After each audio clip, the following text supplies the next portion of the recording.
사사기 말씀을 우리가 계속 살펴봅니다. 사사기 6장에서부터요 7장, 8장 무려 3장에 걸쳐서 기드온에 대한 이야기를 우리가 쭉 함께 살펴봤습니다. 기드온의 삶은 참 안타깝게도 처음 그가 부름을 받았던 때에서부터 그가 전쟁으로부터 큰 승리를 거두면서 미디안에 압제되었던 이스라엘을 건져내는 구원의 일을 그가 감당하게 된 이후에 시간이 지나게 되면서 처음보다도 못한 나중의 모습을 보여주었다 하는 것을 우리가 살펴보았습니다. 참 씁쓸한 이야기가 아닐 수 없어요. 우리가 이런 이야기를 보면서 우리의 인생의 걸음도 이럴 수 있다는 것을 우리는 조심하자라고 하는 말씀을 우리가 함께 나누었습니다. 우리가 지난번에 읽었던 사사기 8장 뒷부분 8장 29절에서부터 마지막 35절 내용에서 기드온의 죽음을 설명해가는 과정들을 쭉 우리가 살펴보면서 특별하게 이름이 소개되는 사람이 있었어요. 그 이름이 아비멜렉이라고 하는 이름입니다. 이 아비멜렉은 정식 자녀가 아니라 이 기드온의 첩의 자식이었다고 말합니다. 그런데 다른 사람의 다른 아들들의 이름은 소개가 안 돼요. 오늘 우리가 읽은 이 본문에 보면 그 70여 명의 아들 가운데 요담이라고 하는 막내 아들이 소개가 되고 그 다음에 첩의 자식이었던 아비멜렉이라고 하는 아들이 소개가 되는데 이것이 소개된다고 하는 것이 좀 특별하고 이 기드온이 죽음을 겪고 난 다음에 과연 이스라엘에 어떤 변화가 일어났는지 우리도 함께 소개를 받았습니다. 그러한 내용들은 이제 사사기 9장에서 일어나게 될 사건의 하나의 복선과도 같습니다. 이것은 우리가 지난 시간에 살핀 것처럼 기드온이 왕권을 그가 부인하면서도 또 한편으로는 그 왕권에 대한 욕심이라고나 할까 그런 미련이 그에게 있었던 것을 우리가 살폈다는 겁니다. 그래서 왕권에 대해서 그는 이중적인 태도를 가졌어요. 결코 나도 내 자식도 내 후손들도 너희들을 다스리지 않고 하나님께서만 너희를 다스릴 것이다. 이런 이야기를 하면서도 이 첩의 자식으로 낳은 이 아들의 이름을 아비멜렉으로 지었다 하는 겁니다. 나의 아버지가 왕이다 이런 뜻을 가지고 있는 이름이죠. 그 이름을 지었다는 것 자체는 기드온이 겉으로는 결코 내가 이스라엘 백성들을 다스리거나 내 자식이나 내 후손들이 다스리지 않고 오직 하나님께서 이 나라를 다스릴 거다 이렇게 말은 했지만 실질적으로는 그에 대한 어떤 야망, 욕심이 있었다는 것을 우리가 보게 됐다는 겁니다. 이런 그의 이중적인 이런 태도가 그 이후에 어떤 큰 화의 불씨가 되었다 하는 것을 우리는 생각하게 됩니다. 오늘 우리가 읽은 이 본문의 말씀은 이 첩의 자식이었던 아비멜렉이 혁명을 일으킵니다.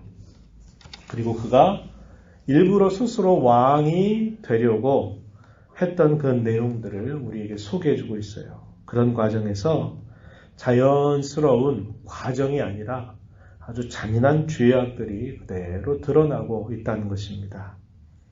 그 시대, 기드온이 떠나고 난 다음에 그 시대가 급격히 하나님으로부터 등을 돌리고 또 배역한 모습으로 돌아가고 그런 세상 속에서 나타나는 여러 인물들 사이에서 벌어진 패역입니다. 이 말씀의 내용들을 생각해 보면서 또 오늘 우리에게 주시는 교훈들을 함께 나누어 보려고 합니다. 오늘 우리가 읽은 이 본문의 내용은 21절까지 읽었는데요. 그 내용 크게 두 부분으로 나눠볼 수 있어요. 1절로부터 6절의 내용에서는 이 아비멜렉이 야욕을 부렸다는 겁니다. 왕이 되고자 하는 야욕을 부렸고 왕이 되기 위해서 아주 잔인한 범죄를 저지르는 모습이 소개가 되고요. 그리고 7절에서부터 21절 이 내용에서는 가까스로 살아남은 막내 아들이었던 요담이 사람들에게 과연 이것이 정당하고 옳은 일인지 한번 생각해 봐라. 이런 이야기를 하면서 그들의 그런 행실들이 얼마나 완악한 일인지, 그것이 잘못된 일인지 하는 것을 이야기하는 부분이 나타납니다. 그리고 이제 우리가 다음번에 읽게 되는 본문을 가서 보게 되면 실제로 이 요담이 말했던 그 내용과 같은 결과가 결국 이루어지게 되는 것을 우리가 보게 된다 한 겁니다. 그래서 오늘은 절반쯤의 이야기를 우리가 살펴보게 될 겁니다. 먼저 1절로부터 6절 내용은 이 아비멜렉이 왕이 되는 이런 과정은 음모를 꾸미게 되고 그리고 포악을 저지르게 되면서 그가 왕이 됐다는 겁니다. 그런 내용들을 소개해줘요. 이스라엘의 왕으로 삼지만 실질적으로 진정한 이스라엘 왕으로 인정받지 못합니다. 왕으로 추대했던 사람들은 이 아비멜렉이 태어난 고향 사람들, 세겜 사람들이 그를 왕으로 추대하지만 실질적으로 이스라엘 전체의 왕이라고 볼 수 없는 그런 상황이다 하는 것을 우리는 생각하게 돼요. 본문으로 가서 한번 보시면 본문 2절에 이렇게 이야기합니다. 아비멜렉이 그의 고륙 지친이 있는 이 세겜으로 가서 이렇게 말하는 겁니다. 청하노니 너희는 세겜의 모든 사람들의 귀에 말하라. 여룻바알의 아들 70명이 다 너희를 다스리는 것과 한 사람이 너희를 다스리는 것 어느 것이 너희에게 낫겠느냐. 또 나는 너희와 고륙임을 기억하라. 자신이 고륙 지친이라고 하는 것을 내세우면서 생각해 봐라.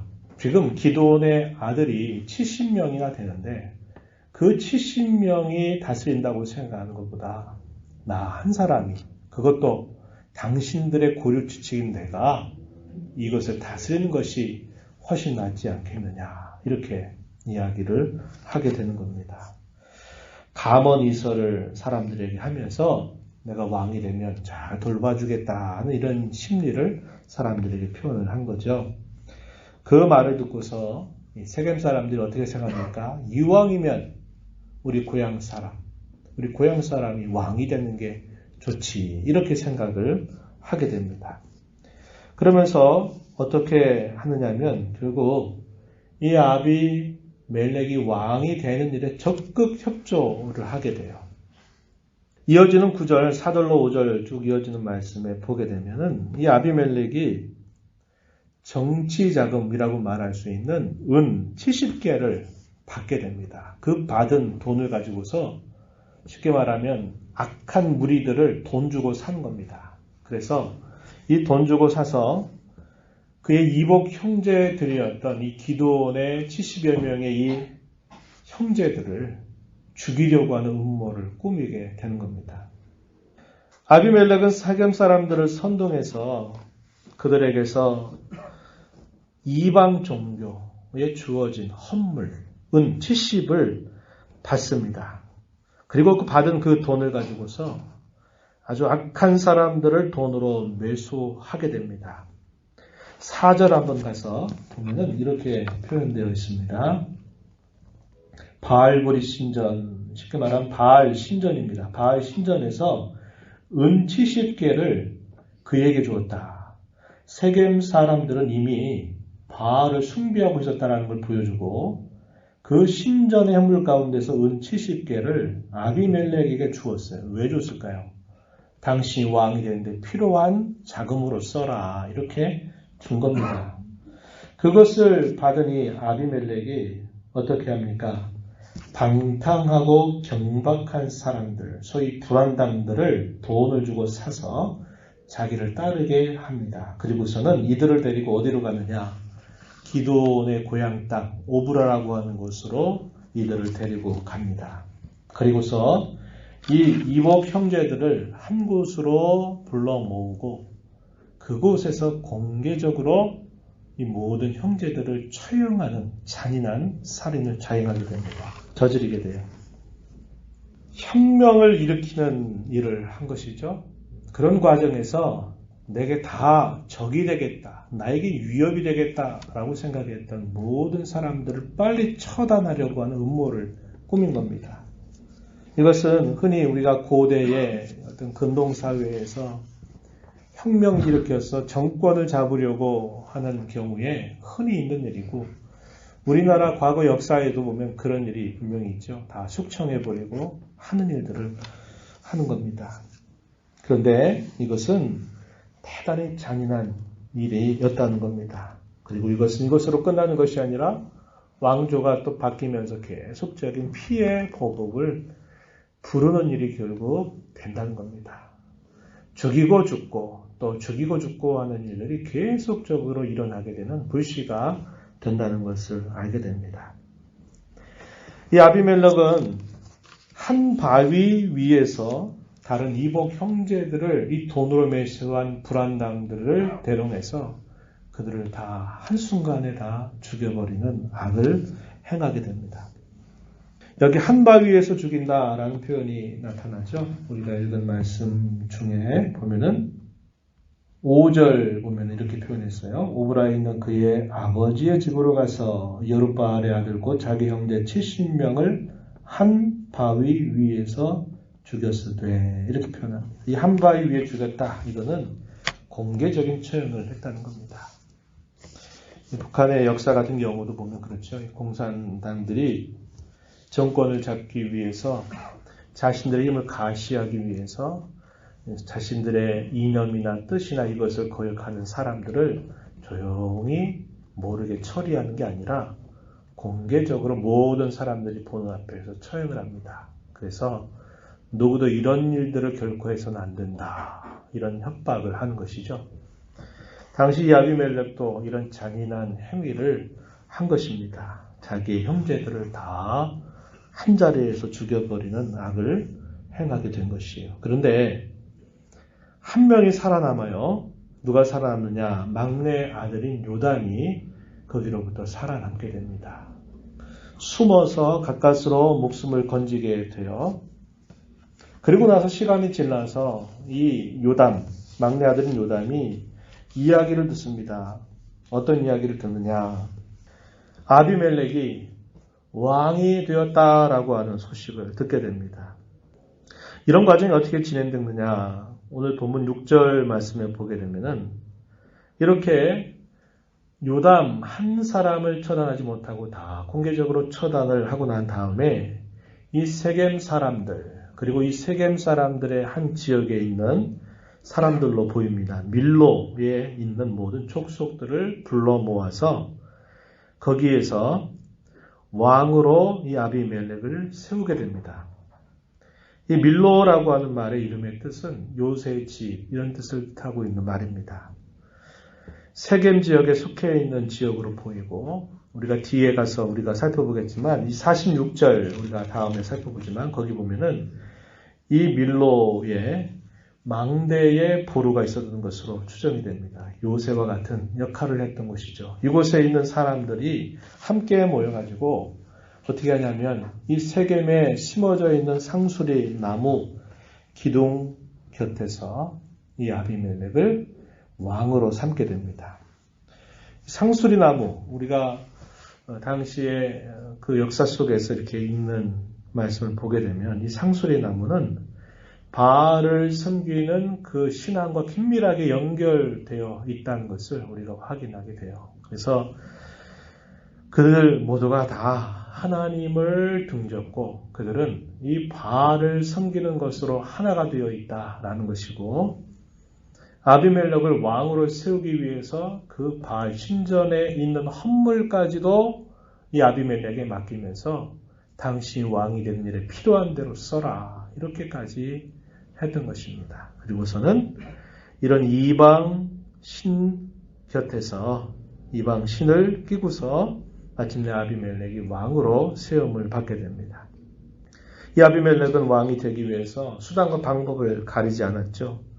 고륙지친이라고 하는 것을 말하면서 끌어들였고 또 사람을 죽이려고 사람을 돈으로 매수하고 마침내 잔인한 그런 살인을 자행하는 그런 일들을 다 했다고 하는 겁니다. 하나님이 없는 자기들만의 세상이 다 이루어진 것처럼 보여진다고 하는 것이죠. 이런 과정이 있고 난 다음에 이제 시간이 흘러가면서 가까스로 살아남은 요담은 이 세겜에 있는 사람들이 모여서 이 아비멜렉을 왕으로 삼았다라고 하는 소식을 듣게 됩니다. 얼마나 울분 터지는 일이겠어요. 자기의 형제들이 다 무참하게 다 죽임을 당했고 자기 혼자 살아남았는데 그곳에서 마침내 왕으로 삼았다라고 하는 이야기를 들었을 때 얼마나 그의 마음이 얼마나 기울었겠습니까? 그래서 이 요담이 어떻게 하냐면 당시에 이 세겜 지역의 남서부 쪽으로 가게 되면 그리심산이라는 게 있습니다. 많이 우리가 들어봤던 산이죠. 이 그리심산 꼭대기로 이 요단이 올라가서 아주 큰 소리로 이 세겜 사람들을 향해서 말을 하게 됩니다. 이 내용이 7절에서부터 21절까지 쭉 주어지는 말씀의 내용입니다.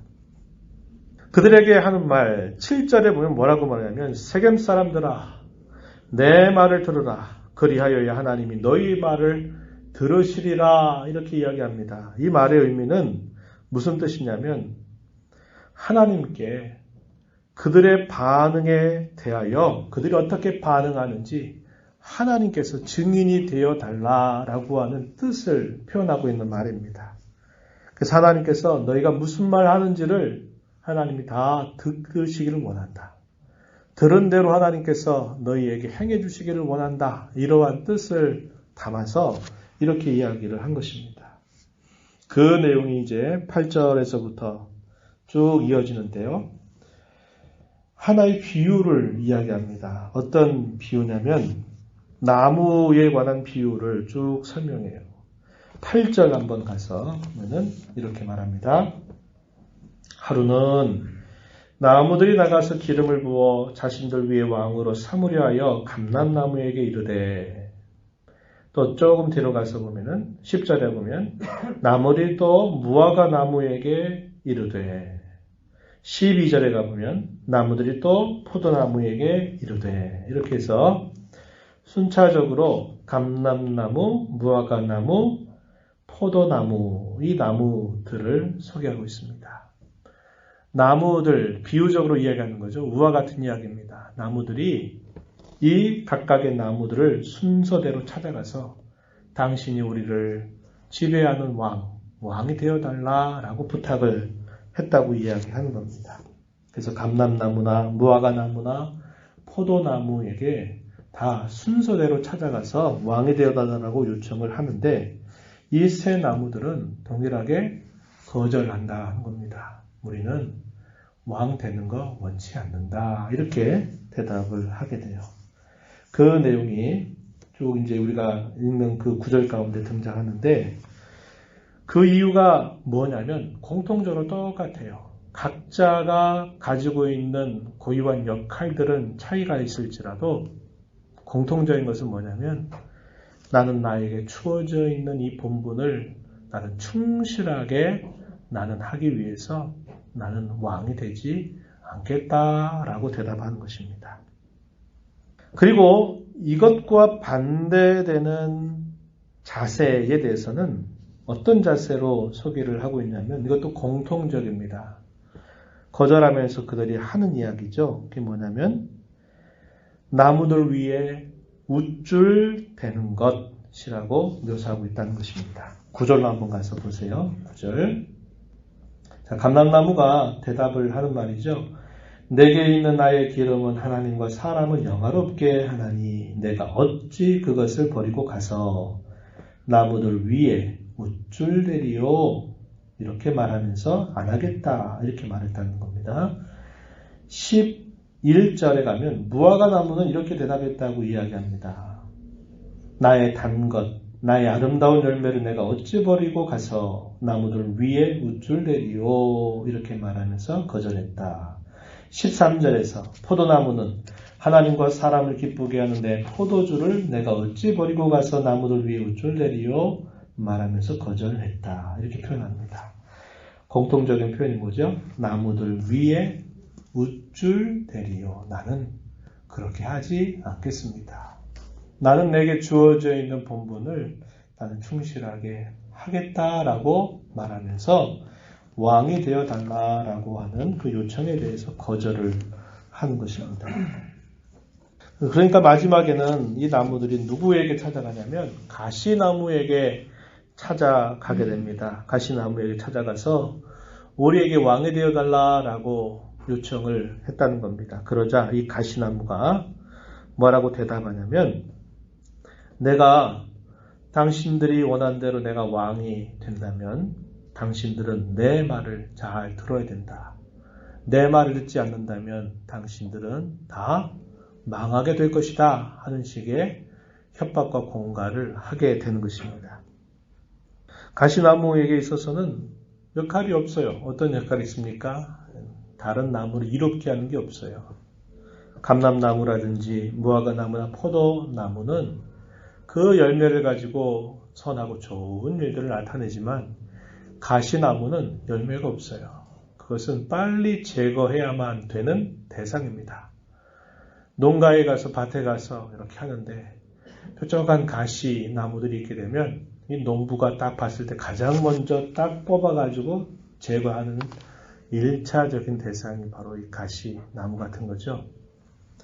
근데 그런 나무가 자기가 왕이 된다면 무조건 내 말을 들어야 되고 듣지 않는다면 다 망하게 될 것이다. 이렇게 이야기를 하는 겁니다. 이게 누가 지금 이야기하고 있는 거예요?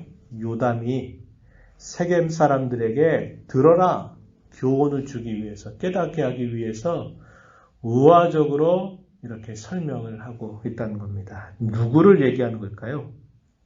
자질도 없고 능력도 없고 할 수 있는 제목도 되지 못한 가시나무 같은 자 아비멜렉을 너희가 왕으로 삼았다. 이건 참 어리석은 일이고 잘못된 일이다 라는 것을 그들에게 일깨워 주기 위해서 이렇게 요담이 하고 있는 말이다 하는 겁니다. 요담은 그들을 향해서 이렇게 말합니다. 당신들이 행한 것은 이건 너무나 악한 죄다. 이걸 이야기하고 또 하나는 그들을 책망하는데 어떻게 책망하냐면 당신들이 우리의 아버지를 당신들이 기억했다면 아버지를 통해서 얻은 혜택을 당신들이 기억한다면 어찌 이렇게 할 수 있느냐라고 책망을 하는 겁니다. 그 내용이 뭐겠습니까? 배은망덕한 겁니다. 어떻게 우리의 아버지를 당신들이 이렇게 할 수 있느냐? 선대한다면 어떻게 그렇게 할 수 있느냐? 그렇게 할 수 없지 않느냐? 이렇게 말하고 있는 것입니다. 이 요담은 그들에게 이렇게 힘주어서 말해요. 당신들이 하는 이 일들이 과연 진실하고 의로운 일이냐라고 묻습니다. 당신들이 하는 이것이 과연 선대하는 일이고 당신들이 하는 이 일이 곧 당신들이 받은 호의에 대해서 보답하는 것이냐라고 이렇게 말하고 있는 겁니다. 16절 가서 한번 보세요. 이제 너희가 아비멜렉을 서 왕으로 삼았으니 너희가 행한 것이 과연 진실하고 의로우냐? 진실하고 의로운 일이냐? 이렇게 묻죠. 이것이 이렇게 하는 것이 여룻바알과 기드온과 그의 집을 선대한 것이냐? 이것이 기드온이 행한 그 일에 대하여 보답한 것이냐? 라고 이렇게 이야기를 한 것입니다. 이것은 결코 올바른 일이 되지 못한다라는 것을 이 요담이 그 사람들에게 강하게 말하고 있는 내용이 되는 것입니다. 그러면서 이 요담이 결론적으로 그 이야기 끝자락에 어떤 말을 하냐면 한편으로는 축복과 또 한편으로는 저주를 선언하는 말이 나타납니다. 그 내용이 어디에 나오냐면 19절, 20절 내용에 나타납니다. 19절의 내용은 축복하는 의미예요. 20절의 의미는 저주하는 의미입니다. 축복과 저주를 소개하지만 겉으로는 그렇게 말하지만 실질적으로 그들은 지금 축복받을, 복을 받은 일을 하는 게 아니라 저주받은 일을 하고 있다는 거죠. 그래서 그들을 향해서 실질적으로는 저주를 선언하는 말을 하게 되는 것입니다. 19절에 한번 보시면 만일 너희가 오늘 여룻바알과 그의 집을 대접한 것이 진실하고 의로운 일이면 너희가 아비멜렉으로 말미암아 기뻐할 것이요 아비멜렉도 너희로 말미암아 기뻐하려니와 여기서 말하는 기쁨은 좋은 의미로 말하는 거죠. 그것이 올바르고 참된 일이라면 서로에게 기쁨이 있을 거다. 잘 될 거다. 이런 이야기를 하는 거지만, 그러나 반대로 20절, 그렇지 아니하면 아비멜렉에게서 불이 나와서 세겜 사람들과 밀로의 집을 살 것이고, 반대로 세겜 사람들과 밀로의 집에서도 불이 나와서 아비멜렉을 살 것이다. 이렇게 말합니다. 서로가 서로를 죽이는 일이 될 것이다. 스스로 자멸하게 되는 일이 따라오게 될 것이다. 이렇게 요담이 그 세겜 사람들을 향해서 저주를 선언하는 그런 내용이 소개가 되고 있다는 겁니다. 그래서 이렇게 말했던 이 내용을 두고 9장 마지막 절 한번 가서 보시기 바랍니다. 마지막 절 57절 가서 보면은 이렇게 말해요. 이 요담이 한 이 저주의 말 뭐라고 표현했냐면 57절에 하반절 이렇게 말합니다. 여룻바알의 아들 기드온의 아들 요담의 저주 이렇게 표현합니다. 우리가 20절에서 확인한 그 내용은 여룻바알의 아들 바알과 다투어 이긴 자의 아들 요담의 저주 그대로 이루어졌다라는 이야기가 이제 결론에서 딱 마무리가 되는 겁니다. 이제 우리가 다음 시간에 읽어가게 되는 이야기 속에는 이렇게 된 일에 대한 이야기들을 우리가 살펴보게 된다고 하는 겁니다. 우리가 이 내용을 보면서 몇 가지 좀 생각을 하고 좀 마무리를 하려고 하는데요. 첫 번째 우리가 생각하는 교훈이 이겁니다.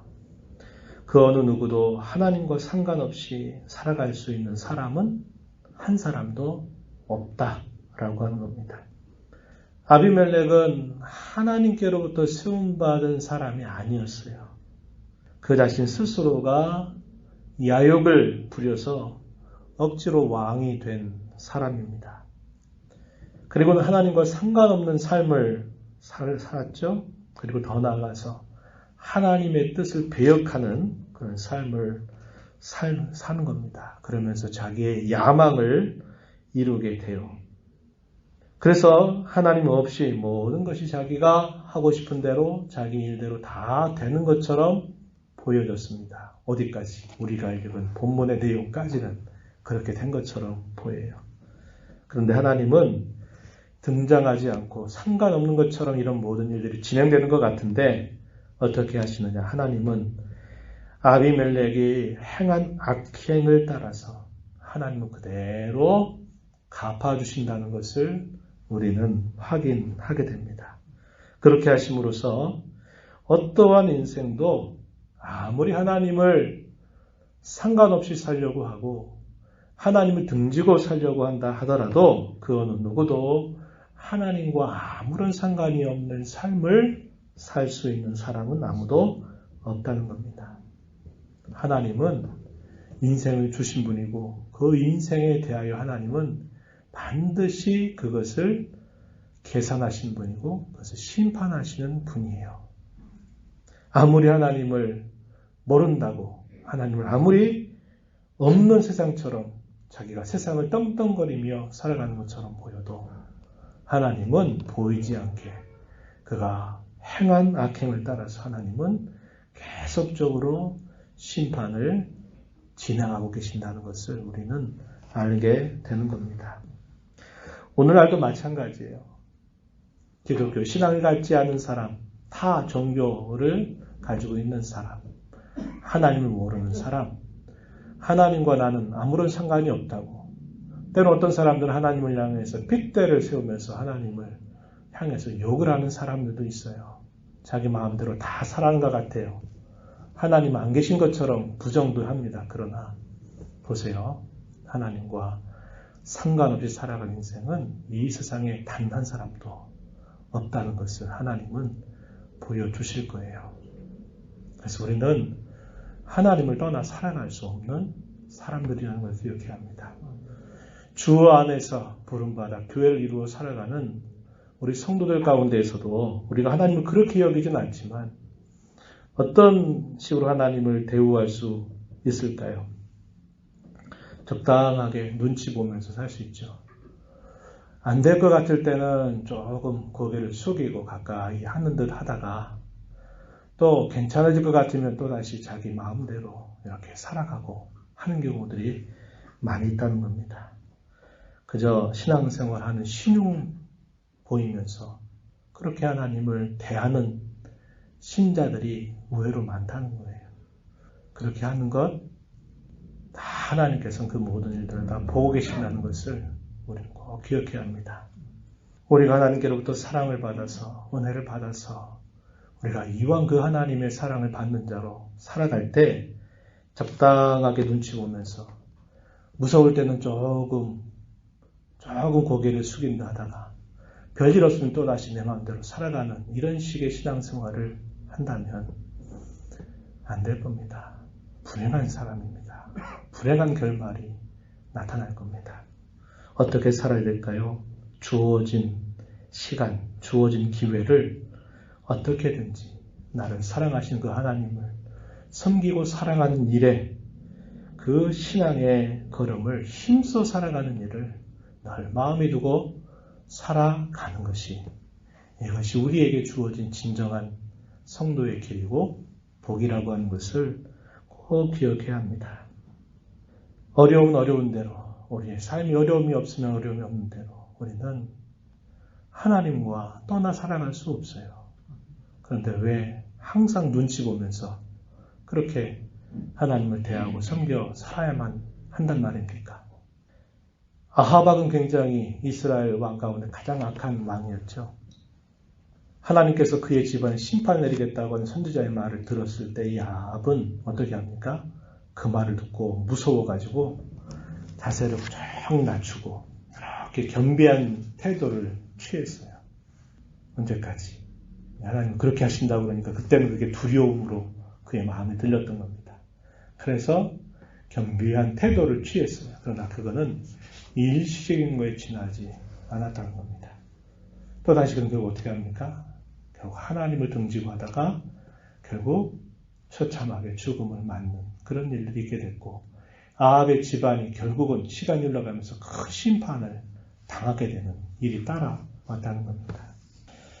건성건성 하나님 섬기고 대충 한 발 하나님께 한 발 세상에 다 이렇게 두 발 다 얹고서 왔다 갔다 이렇게 신앙생활 하던 거 지금 편해 보이고 좋아 보이지만 참 불행한 겁니다. 우리 남은 이 삶을 그렇게 살아가면 안 되겠죠. 어떻게 하든지 내게 주어져 있는 시간 또 기회들 하루하루를 어떻게 내가 하나님을 마음을 품고 섬길 것인가? 어떻게 하면 하나님의 뜻을 따라 살 것인가? 그것을 우리가 마음 쓰면서 살아도 우리 시간이 너무나 부족하고 우리에게 주어진 기회가 너무나 짧은데 언제까지 그런 어떤 하나님의 기대하심을 외면하고 적당하게 내가 하고 싶은 대로 신앙생활을 하려고 합니까? 그런 신앙생활을 하면 안 되겠다 하는 것을 이 시간 다시 한번 우리가 다짐하게 되기를 바랍니다. 하나님의 은혜를 망각하는 것, 하나님의 은혜에 대하여 배은망덕한 태도를 취하는 것, 우리가 늘 빠지기 쉬운 실수의 허물이고 죄악입니다.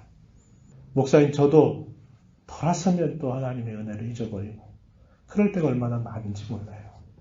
그와 같이 우리가 그러한 연약함과 그러한 부패한 본성이 우리 가운데 남아 있다는 것을 꼭 기억해야 합니다. 그래서 우리는 하나님 앞에 또다시 서야 되고 또 하나님 앞에 또다시 나와서 그분의 말씀을 들어야 되고 우리의 부족함과 연약함을 하나님께 또 진실하게 알아면서 하나님이 나를 불쌍히 여겨 달라고 하나님이 나를 더 가까이 하게 해달라고 우리는 기도하는 일을 결코 쉬워서는 안 된다고 하는 것입니다.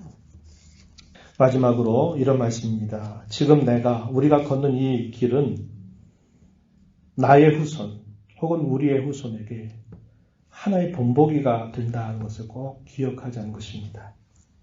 그 본보기는 양본이 될 수도 있고 흉본이 될 수도 있어요. 양본은 뭡니까? 좋은 본보기.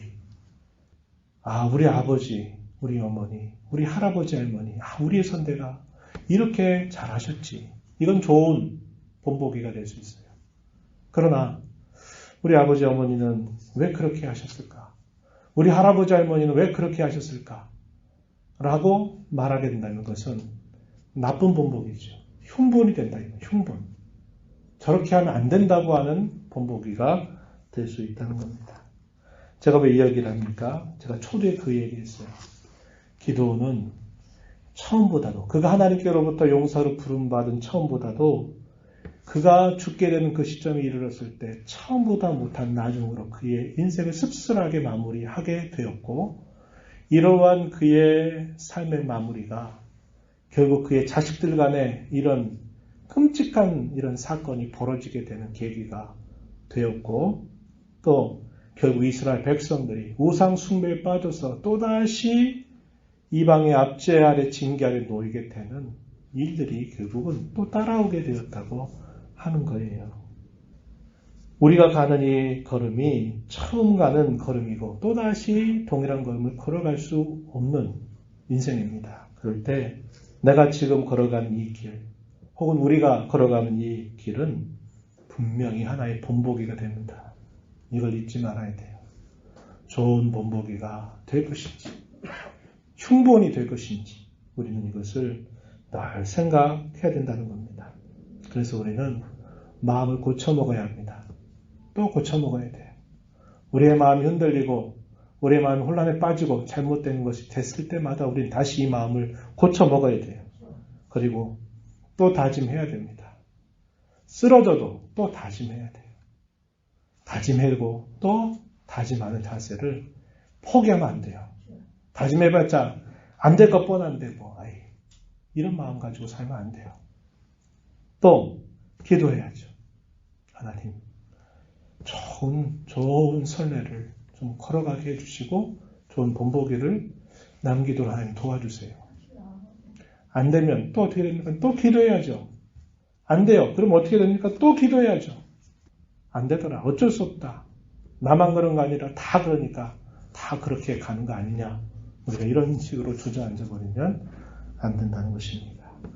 오늘 이런 말씀을 우리 마음에 잘 새겨서 다짐하고 또 다짐하고 마음을 고쳐먹고 또 고쳐먹고 기도하고 또 기도하고 하는 일을 결코 우리가 숨쉬고 있는 동안 결코 포기해서는 안 된다고 하는 것을 깊이 마음에 간직하면서 우리가 살아가는 이 인생의 자치가 하나님 어찌하는지 좋은 본보기가 되게 해달라고 이렇게 간절하게 기도하면서 힘써가면서 격려하면서 걸어가는 모두가 되기를 진심으로 바랍니다. 하나님 아버지, 오늘도 저희들을 품어주셔서 주 앞에 불러주시고 오늘도 하나님을 가까이 하도록 저희들을 주의 면전에 세워주셔서 감사합니다.